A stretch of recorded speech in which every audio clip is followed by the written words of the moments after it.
Good morning viewers. Today we are cooking cashewnut tomato bath. So the ingredients required for this are 2 green chilies, then 2 tomatoes, handful of cashews, 1 onion and the Upma rava. So it can be of any brand. So now we'll chop these things. Just chop these things.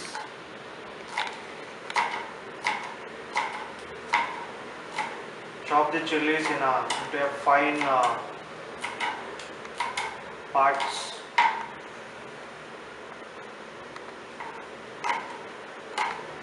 If you want it to be more spicy, you can add some more chilies.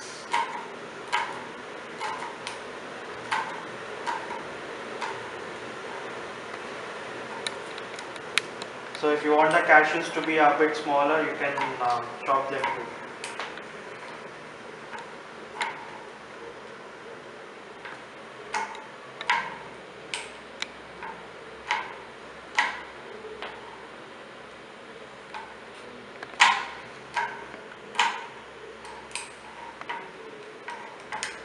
So once these are chopped, you can take it to a small plate.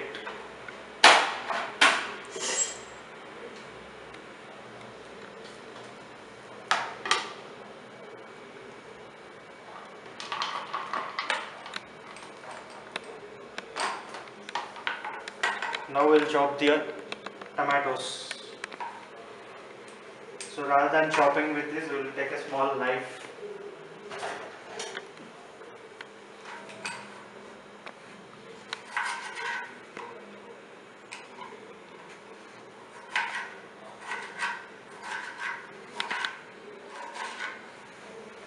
So it takes some time for the tomatoes to actually blend into the mix. So we'll chop them into a small pieces.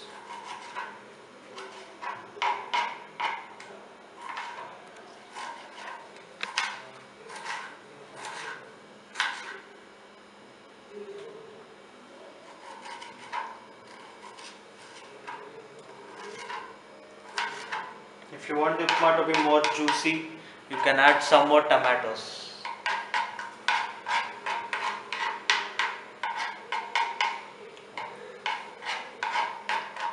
So I just want it to be a less juicy, so I am just adding only 1 tomato. So now we'll chop the onions into small fine pieces.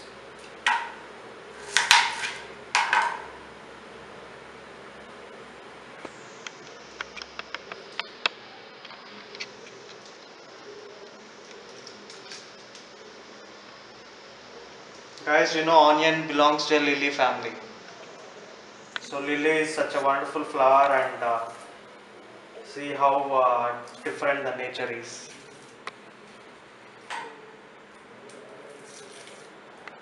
Both belongs to the same family and same phyla, but one is a flower and one is a vegetable.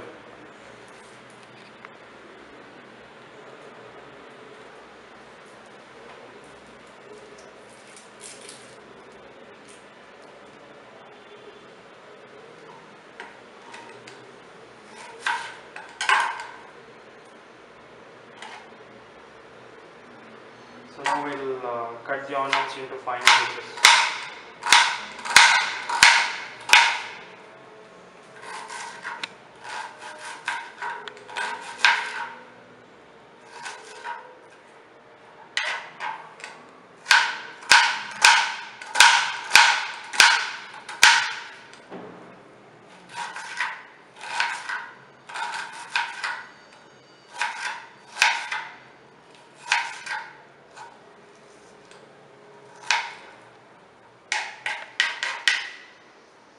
So once all the ingredients are chopped and ready,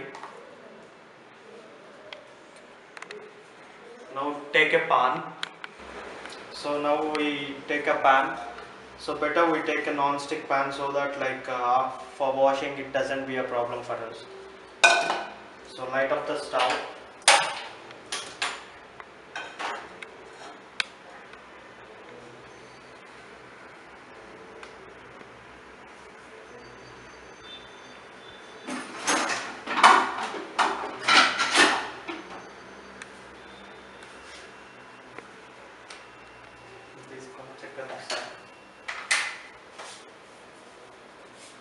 So as it is a non-stick kadai, so we need to use a plastic, the nylon ones or the wooden ones, so that the surface doesn't get scratched up. So, we'll put some oil into the pan.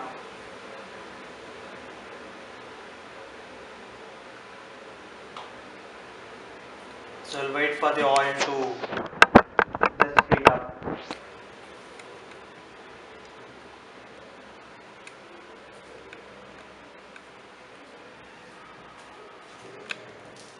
So we'll put some poppy seeds into the heated up oil.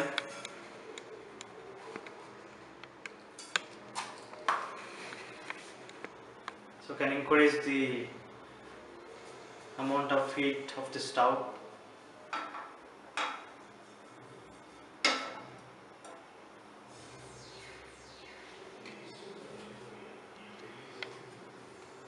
So we'll wait for the poppy seeds to get heated up.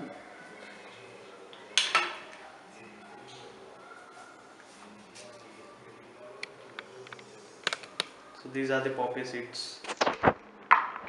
So these are the fine mixture of different kinds of seeds like Kazira, then we have the gram, then the black gram.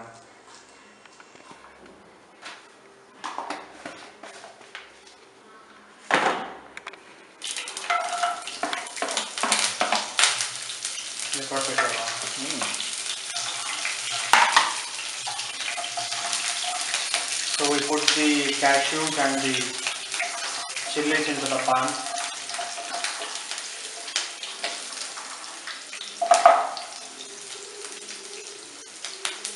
Then we put the onions.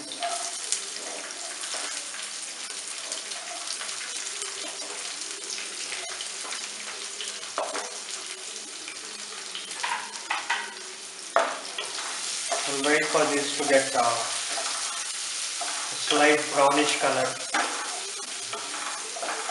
Then it tastes good when we put up the water into it.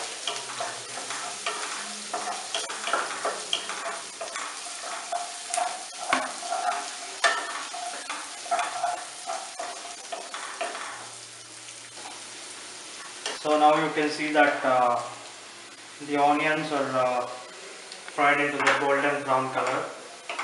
So now we'll add up the tomatoes which we have chopped earlier.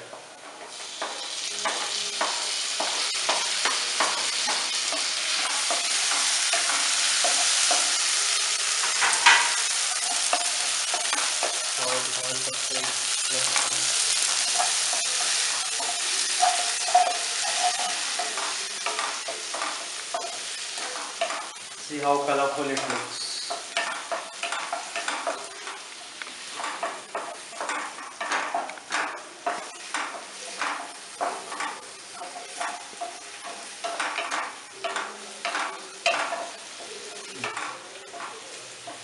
So now we can add up the water required for the quantity. So if you want the upma to be like very dry, so you can add up less water. If you want it to be like a semi-fluid kind of thing, you can add up some more water.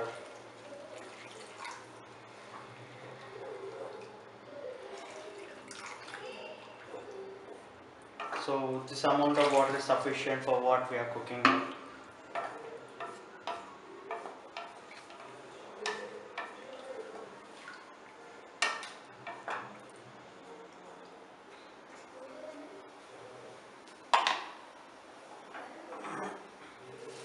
So now we'll add up the salt to taste.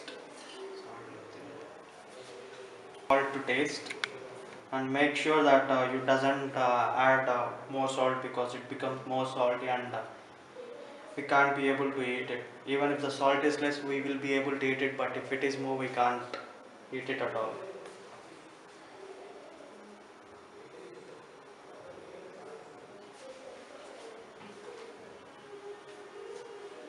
So we'll wait for this mixture to get heated up, because if you add the rava now itself, like the mixture gets thickens and the rava will not boil and it doesn't cook properly.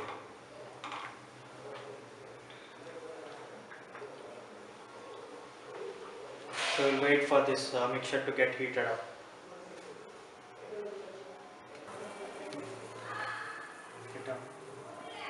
So now the mixture got heated up. So we'll make sure that the rava it doesn't get accumulated into small rounds. So for that reason we'll pour it and we'll stir it continuously.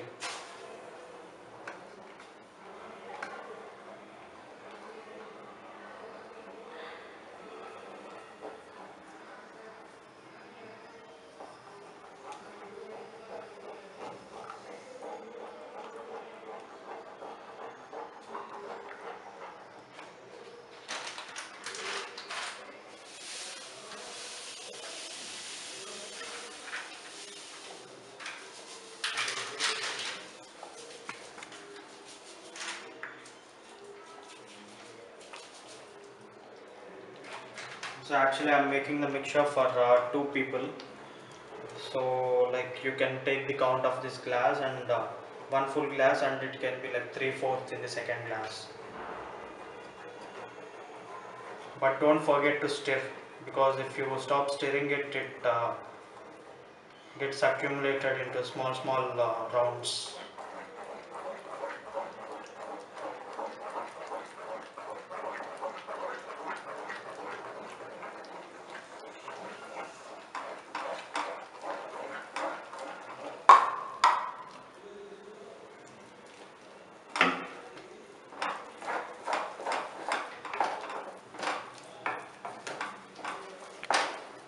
You can see that the mixture has already tightened up.